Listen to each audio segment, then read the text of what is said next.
और रावण को मसलकर धूल में मिला देंगे। सब वानर ऐसे ही वचन कह रहे हैं, सब सहज ही निडर हैं, इस प्रकार गरजते और डपटते हैं मानो लंका को निगल ही जाना चाहते हैं। सब वानर भालू सहज ही शूरवीर हैं और उनके सिर पर प्रभु सर्वेश्वर श्री रामचंद्र जी हैं। हे रावण, वे संग्रामों में करोड़ों कालों को जीत सकते हैं। श्री रामचंद्र जी के तेज, सामर्थ्य, बल और बुद्धि की अधिकता को लाखों शेष भी नहीं गा सकते हैं। वे एक ही बाण से सैकड़ों समुद्र को सोख सकते हैं, परंतु नीति निपुण रामचंद्र जी नीति की रक्षा के लिए उनके भाइयों से उपाय पूछा।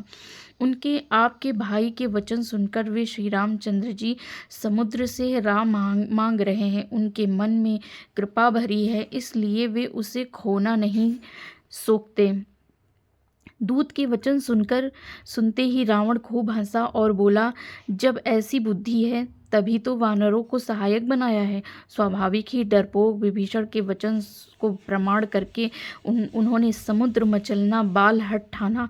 अरे मूर्ख, झूठी बड़ाई क्या करता है। बस मैंने शत्रु राम के बल और बुद्धि की थाह पाली है। जिसके विभीषण जैसा डरपोक मंत्री हो, उसे जगत में विजय की विभूति ऐश्वर्य कहाँ। दुष्ट रावण के वचन सुनकर दूत को क्रोध बढ़ गया और उसने मौका समझकर पत्रिका निकाली और कहा, श्री रामचंद्र जी के छोटे भाई लक्ष्मण ने यह पत्रिका दी है। हे नाथ, इसे बचवा कर छाती ठंडी कीजिए। रावण ने हंसा और उसे बाएं हाथ में से ले लिया और मंत्री को बुलाकर कहा। वह मूर्ख उसे बचाने लगा।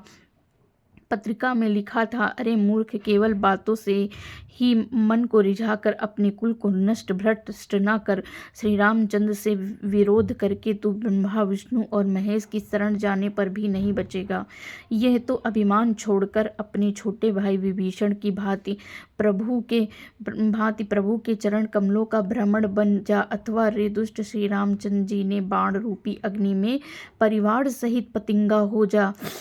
और पत्रिका सुनते ही रावण मन में भयभीत हो गया, परंतु मुख से ऊपर से मुस्कुराता हुआ वह सबका सुनाकर कहने लगा, जैसे कोई पृथ्वी पर पड़ा हुआ हाथ से आकाश को पकड़ने की चेष्टा करता हो। वैसे ही वह छोटा तपस्वी लक्ष्मण वाग्निवाल करता, डींग हाँकता और सुख दूत से कहा, हे नाथ, अभिमानी स्वभाव को छोड़कर इस पत्रिका में लिखी सब बातों को सत्य समझिए। क्रोध को छोड़कर मेरा वचन सुनिए। हे नाथ, रामचंद्र जी से वैर त्याग दीजिए। यद्यपि रघुवीर समस्त लोकों के स्वामी हैं, पर उनका स्वभाव अत्यंत ही कोमल है। मिलते ही प्रभु अपार कृपा करेंगे और आपका एक भी अपराध हृदय में नहीं रख